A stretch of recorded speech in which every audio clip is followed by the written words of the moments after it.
pied, en taxi ou sur une moto-taxi, les élèves tous vêtus de leur tenue de classe ont répondu présent dès 7 heures ce lundi matin au lycée bilingue de Niala. À l'entrée de l'établissement, un contrôle systématique avec des appareils détecteurs de métaux veille à la sécurité et au respect de la discipline corporelle et vestimentaire. Les filles qui ont les renversés, les nattes c'est comme ça, 6 à 8 nattes. 1, 2, 3, 4, 5, 6, 7, 8. Voilà, correct. Autre délit, refus de balayage. Vous avez trouvé vos salles de classe propres. Avant de rentrer le soir, organisez-vous. Demain matin, on doit retrouver cette salle de classe bien propre. Pas de bouts de papier. Vous les ramasserez au sortir d'ici. Est-ce que c'est suivi? Demain, on va refaire la ronde. Comme il est de coutume, les élèves de la 6e arrivent accompagnés de leurs parents qui consultent les listes affichées au babillard afin d'orienter leurs enfants. Pendant ce temps, le proviseur donne des dernières consignes aux enseignants titulaires avant le début des cours.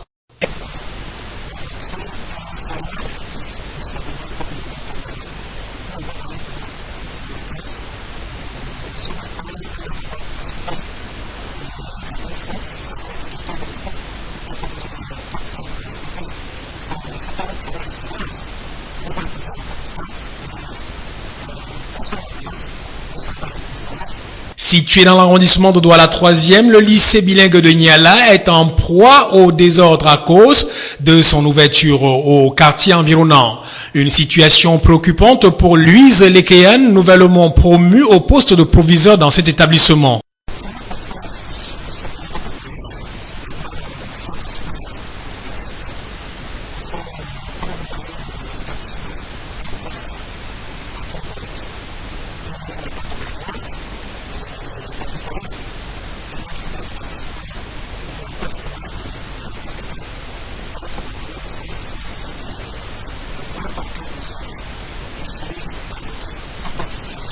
Outre la sécurité, un bâtiment R+1 est en construction, une initiative de l'association des parents d'élèves, dans l'objectif d'augmenter la capacité en salle de classe.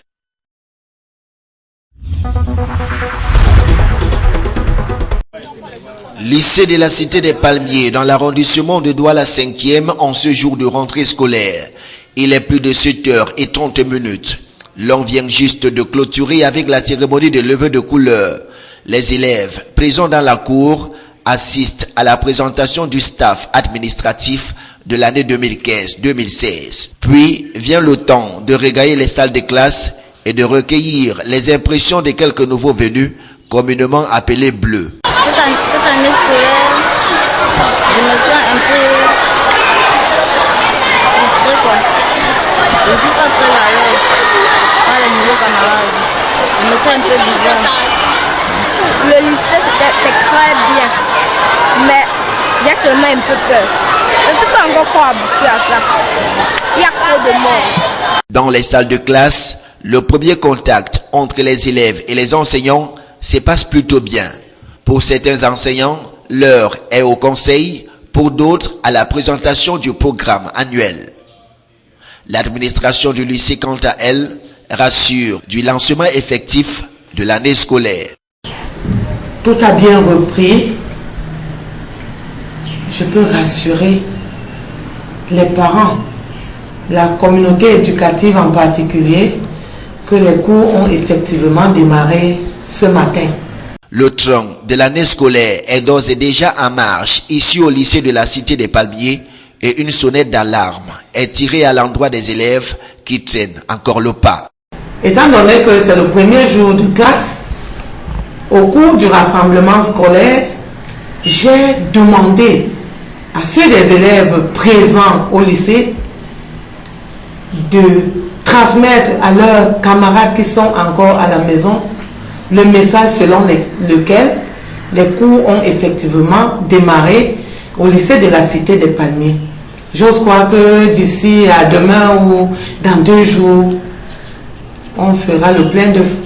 Les seuls à ne pas avoir accès dans l'enceinte du lycée en ce jour de rentrée des classes, ce sont les parents d'élèves, priés de revenir plus tard, la priorité étant réservée aux élèves et aux enseignants.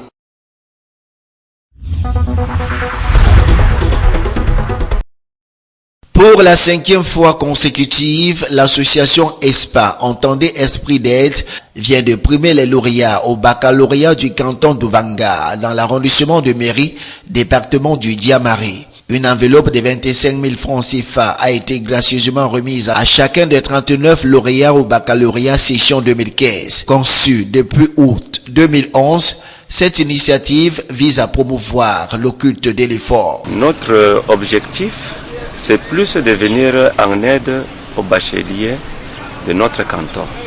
Faisions d'abord la sensibilisation des jeunes et à la fin, nous allions recueillir les résultats de tous les jeunes qui ont obtenu le bac dans le canton de Douvanga, y compris même les diasporas, c'est-à-dire qui coiffent toute famille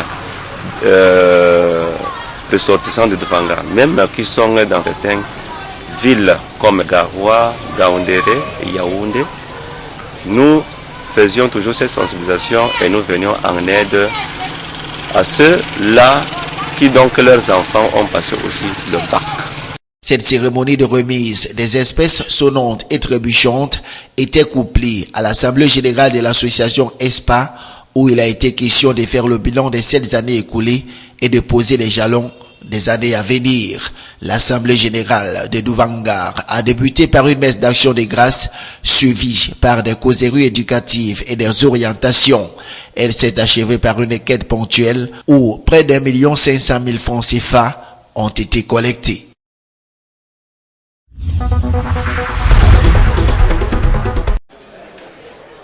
Organisée par la délégation régionale de l'emploi et de la formation professionnelle pour le littoral, la sectorielle de la formation professionnelle et de l'emploi est un cadre privilégié d'échange entre les structures de formation et les entreprises sur l'employabilité des jeunes diplômés. Il est question de mettre en place des mécanismes qui favorisent l'insertion rapide des jeunes en fin d'études dans le monde du travail. C'est ce qui justifie d'ailleurs le choix du thème de cette rencontre de Douala, à savoir comment renforcer le dispositif formation-emploi pour une meilleure insertion professionnelle des jeunes.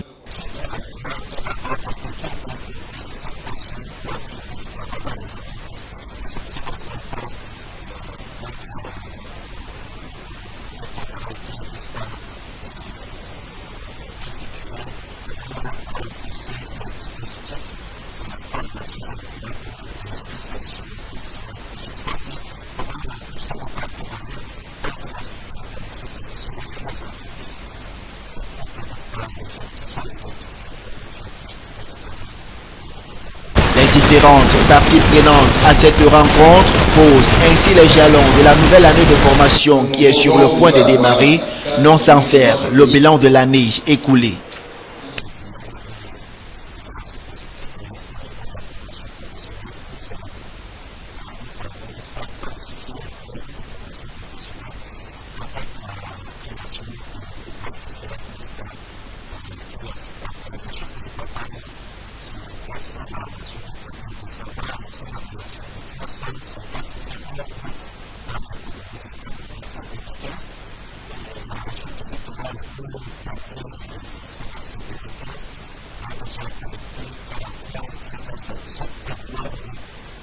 En ouvrant les travaux de cette sectorielle, le secrétaire général de la région du littoral, Étienne Ludovic Ngwa, a rassuré les responsables des structures de formation et les chefs d'entreprise de l'accompagnement sans faille des autorités régionales dans l'accomplissement de leur délicate mission.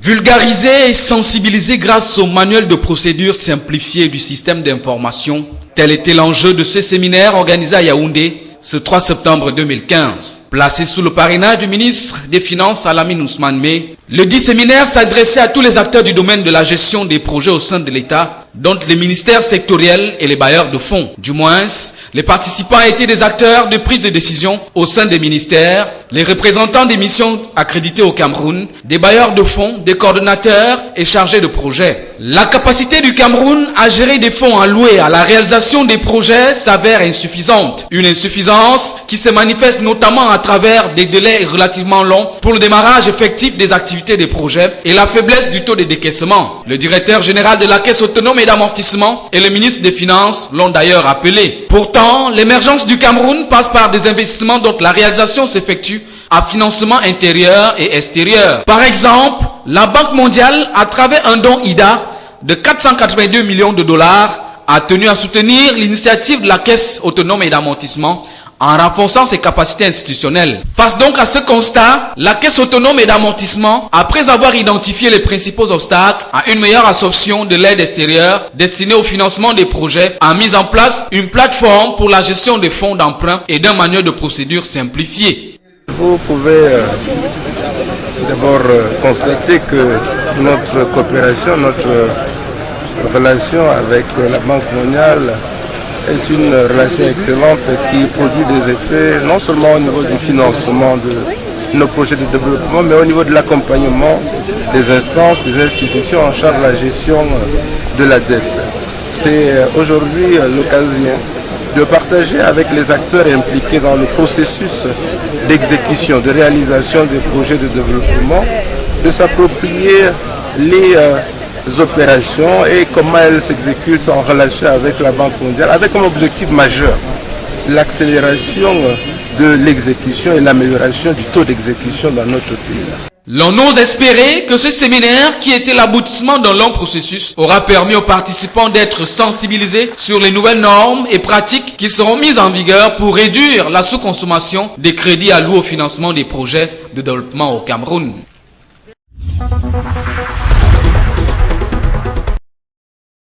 L'économie de tout pays ne peut se développer qu'à travers la mise en place d'une infrastructure nationale de qualité. Ceci repose sur 3 piliers fondamentaux et universels: la normalisation, l'évaluation de la conformité et la métrologie, qui est la science des mesures.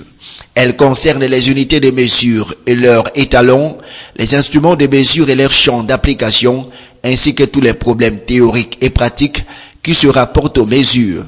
La métrologie comprend plusieurs axes. Il y a la métrologie légale qui se rapporte aux activités qui résultent d'exigences réglementaires et qui s'appliquent au mesurage, aux unités de mesure, aux instruments de mesure et aux méthodes de mesure et sont effectuées par des organismes compétents. La métrologie scientifique qui vise la recherche en vue d'améliorer les définitions des unités et leur réalisation matérielle. Il y a également la métrologie industrielle qui permet de fournir les moyens de mesure précis permettant aux entreprises de mesurer et de contrôler leur processus de fabrication. La métrologie scientifique ou fondamentale qui s'intéresse à l'organisation et au développement des étalons de mesure, et la métrologie industrielle qui s'assure du bon fonctionnement des instruments de mesure utilisés en industrie. La métrologie, c'est tout ce qui va permettre de donner confiance dans un résultat de mesure. Vous allez acheter du poisson sur le marché, on va vous le vendre au kilogramme. Vous allez acheter de l'essence, on va vous la vendre au litre. Mais quand vous payez, qu'est-ce qui vous garantit que vous avez bien cette quantité-là? L'industriel qui fabrique, qui règle son process de fabrication, de température, il a besoin que dans l'agro-industrie, il fasse la préparation alimentaire à telle température, c'est pas plus, c'est pas moins. Donc il y a de la mesure absolument partout. Et il faut avoir confiance dans un résultat de mesure. Pour ça, un résultat de mesure, pour avoir confiance, eh bien il faut avoir des instruments de mesure qui vont être étalonnés avec des étalons. La mesure prise au Cameroun, elle est la même signification que celle qui sera prise au Gabon, à Bangui en Centrafrique, mais aussi à Pékin en Chine ou à Sao Paulo.